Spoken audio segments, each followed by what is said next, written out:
नमस्कार, मैं राजेश कुमार पारिक।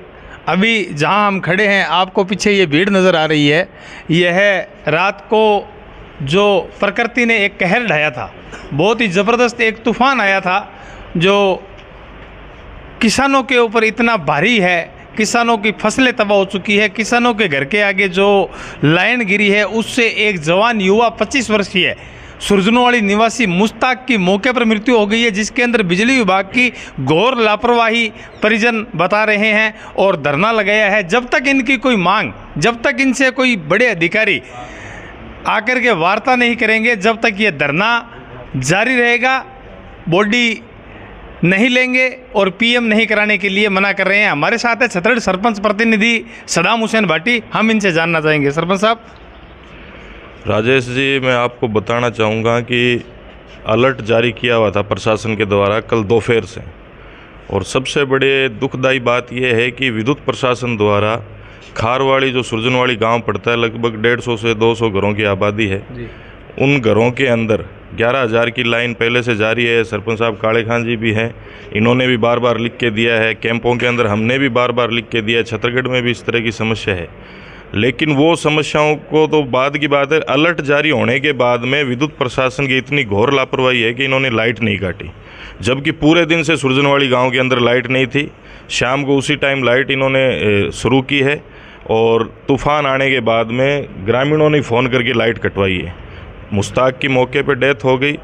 3-4 जने झुलस गए, और उनके माताजी है जो आज पीबीएम के अंदर। उनकी हालत कैसी है? उनकी हालत भी गंभीर बताई जा रही है। अभी तक डॉक्टरों से बात हुई है तो अभी तक हालत गंभीर है। ईश्वर से दुआ करते हैं कि उन्हें जल्दी आराम मिले। लेकिन दुखदाई ये भी है कि आज रात 11 बजे 12 बजे से यहाँ ग्रामीण लोग बैठे हैं, और 12 बजे लेके अभी तक पुलिस के अलावा कोई भी प्रशासन का नुमाइंदा यहाँ तक अभी तक नहीं पहुँचा है। ना ही विद्युत प्रशासन का कोई नुमाइंदा यहाँ पहुँचा है, ना ही कोई परिवारजनों से बात करके इनसे कोई संपर्क साधने का प्रयास किया है।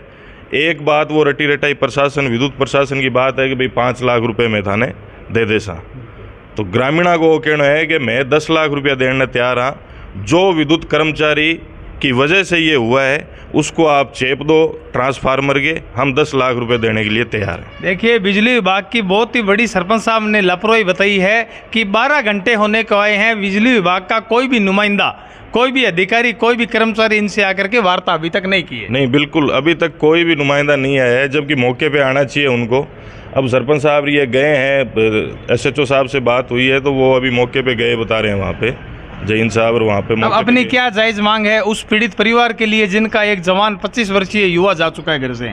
सबसे पहले तो हमारी मांग ये रहेगी कि जो कर्मचारी इसमें दोषी है उसको तुरंत प्रभाव से यहाँ से निलंबित किया जाए, उस पर कानूनी कार्रवाई, आगे कानूनी जांच बिठा के कार्रवाई की जाए। सबसे पहले तुरंत प्रभाव से यहाँ उसको हटाया जाए जो भी इसमें दोषी है। उसके बाद में पीड़ित परिवार को, ये जितने भी बुद्धिजीवी गाँव के नागरिक बैठे हैं, ये जितने भी लोग बैठे हैं, इनसे समझौता वार्ता करके एक, हालांकि इन जितने भी ये लोग बैठे हैं, इनका ज़मीर ये गवाही नहीं दे रहा कि 31 साल के बच्चे के लिए हम क्या डिमांड करें जी। आज अगर उस बच्चे के लिए 50 लाख रुपए भी देते हैं तो उसकी पूर्ति तो कर नहीं सकते। 31 साल का बच्चा है, उसके बच्ची है छोटी, परिवार ख़त्म हो गया। लेकिन फिर भी प्रशासन वार्ता करके इन ग्रामीणों को संतुष्ट करे, और जो भी वार्ता आपस में तालमेल होगी। सबसे पहले तो ये है कि जो कार्रवाई करे उनके ऊपर, जो विद्युत प्रशासन के जिम्मेवार जो कर्मचारी है उन पे कार्रवाई करे, उसके बाद में वार्ता की जाएगी। बने रहिए, पल पल की अपडेट हम आपको देते रहेंगे। जन जागरण संदेश के साथ मैं राजेश कुमार पारिक, मेरे साथी सोमराज हरदिया के साथ। मुर्दाबाद छतरगढ़। विद्युत प्रशासन मुर्दाबाद, विद्युत प्रशासन मुर्दाबाद, विद्युत प्रशासन होश में आओ, होश में आओ, होश में आओ। विद्युत प्रशासन होश में आओ, होश में आओ, होश में आओ। विद्युत